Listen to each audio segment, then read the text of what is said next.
Assalamualaikum warahmatullahi wabarakatuh. Perkenalkan, nama saya Riko Saputra dari jurusan Teknologi Informasi, Program Studi Sistem Informasi.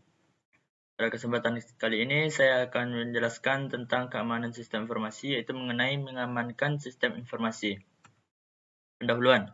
Pada umumnya, pengamanan dapat dikategorikan menjadi dua jenis, pencegahan atau preventif dan pengobatan, recovery. Usaha pencegahan dilakukan agar sistem informasi tidak memiliki lubang keamanan, sementara usaha-usaha pengobatan dilakukan apabila lubang keamanan sudah dieksploitasi. Pengamanan sistem informasi dapat dilakukan melalui beberapa layar yang berbeda. Misalnya di layar transport dapat digunakan Secure Socket Layer atau SSL. Metode ini umum digunakan untuk server web. Secara fisik, sistem Anda dapat juga diamankan dengan menggunakan firewall yang memisahkan sistem Anda dengan internet. Mengatur akses atau akses control. Salah satu cara yang umum digunakan untuk mengamankan informasi adalah dengan mengatur akses ke informasi melalui mekanisme authentication dan akses control. Implementasi dari mekanisme ini adalah antara lain dengan menggunakan password. Di sistem Unix dan Windows NT, untuk menggunakan sebuah sistem atau komputer, pemakai harus melalui proses authentication dengan menuliskan user ID dan password. Informasi yang diberikan ini dibandingkan dengan user ID dan password yang berada di sistem. Apabila keduanya valid, pemakai yang bersangkutan diperbolehkan menggunakan sistem. Apabila ada yang salah, pemakai tidak dapat menggunakan sistem. Informasi tentang kesalahan ini biasanya dicatat dalam berkas log. Besarnya informasi yang dicatat tergantung kepada konfigurasi dari sistem setempat. Misalnya, ada yang menuliskan informasi apabila pemakai memasukkan user ID dan password yang salah sebanyak 3 kali. Ada juga yang langsung menuliskan informasi ke dalam berkas log meskipun baru 1 kali salah. Informasi tentang waktu kejadian juga dicatat. Selain itu, asal hubungan juga dicatat sehingga administrator dapat memeriksa kesahan hubungan. Setelah proses autentikasi, pemakai diberikan akses sesuai dengan level yang dimilikinya melalui sebuah akses kontrol. Akses kontrol ini biasanya dilakukan dengan mengelompokkan pemakai dalam grup. Ada grup yang berstatus pemakai biasa, ada tamu, dan ada juga administrator atau super user yang memiliki kemampuan lebih dari grup lainnya. Pengelompokan ini disesuaikan dengan kebutuhan dari penggunaan sistem Anda. Di lingkungan kampus, mungkin ada kelompok mahasiswa, staf, karyawan, dan administrator. Sementara itu, di lingkungan bisnis mungkin ada kelompok finance, engineer, marketing, dan seterusnya.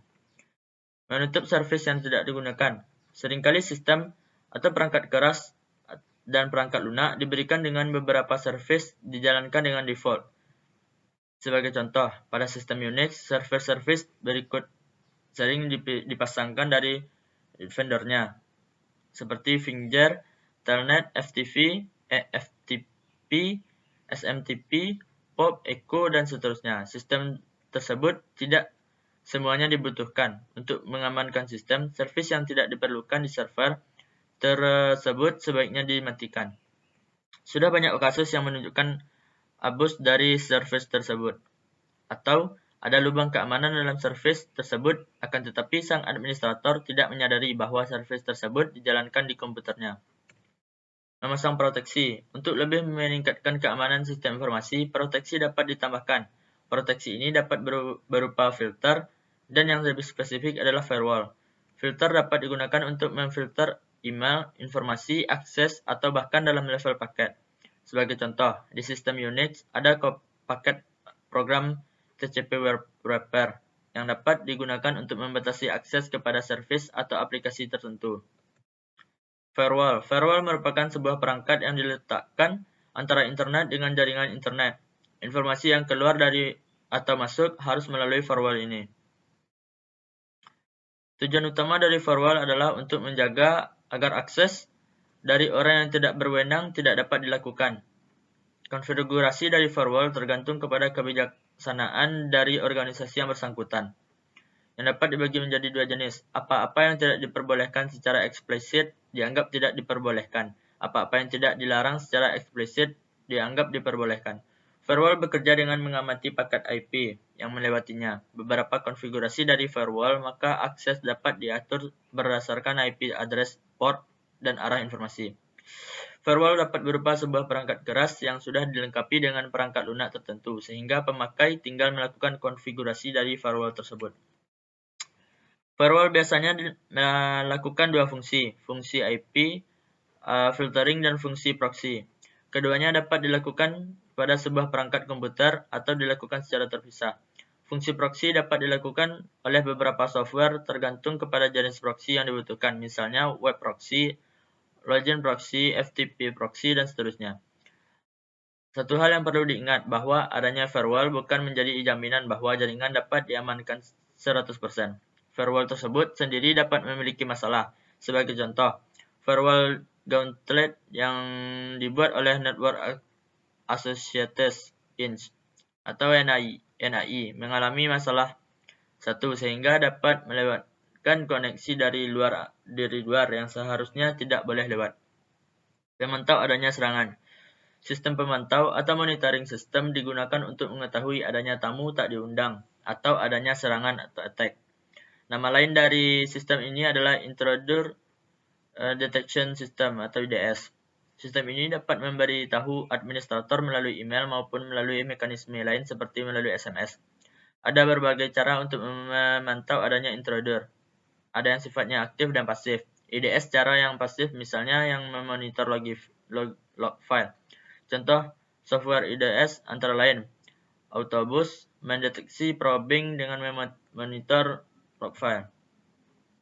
Pemantau integritas sistem dijalankan secara berkala untuk menguji integritas sistem. Salah satu contoh program yang umum digunakan di sistem Unix adalah program Tripwire. Program paket Tripwire dapat digunakan untuk memantau adanya perubahan pada berkas. Signature berisi informasi mengenai besarnya berkas, kapan dibuatnya, pemilik, hasil checksum atau hash, dan sebagainya. Apabila ada perubahan pada berkas tersebut, maka keluaran dari hash function akan berbeda dengan yang ada di database sehingga ketahuan adanya perubahan. Audit mengamati berkas log. Segala kegiatan penggunaan sistem dapat dicatat dalam berkas yang biasanya disebut log file atau log. Berkas log ini sangat berguna untuk mengamati penyimpanan yang terjadi. Kegagalan untuk masuk ke sistem misalnya tersimpan di dalam berkas log. Letak dan isi dari berkas log bergantung kepada operating system yang digunakan. Di sistem berbasis Unix, biasanya berkas ini berada di direktori var, adm, atau var log. Untuk itu, adanya tools yang dapat membantu administrator untuk memproses dan menganalisa berkas log merupakan suatu yang sangat penting. Adanya beberapa tools sederhana yang menganalisa berkas log untuk mengetahui kegagalan atau invalid password, login failure, dan sebagainya. Backup secara rutin. Seringkali tamu tak diundang masuk ke dalam sistem dan merusak sistem dengan menghapus berkas-berkas yang dapat ditemui.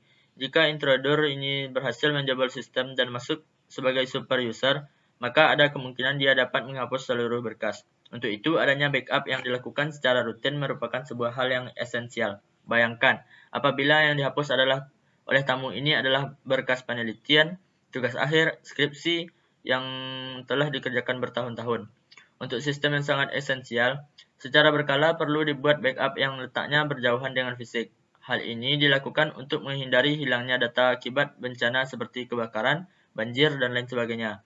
Apabila data-data di backup akan tetapi diletakkan pada lokasi yang sama, kemungkinan data akan hilang jika tempat yang bersangkutan mengalami bencana seperti kebakaran. Mungkin hanya sekian materi yang dapat saya sampaikan pada pertemuan kali ini.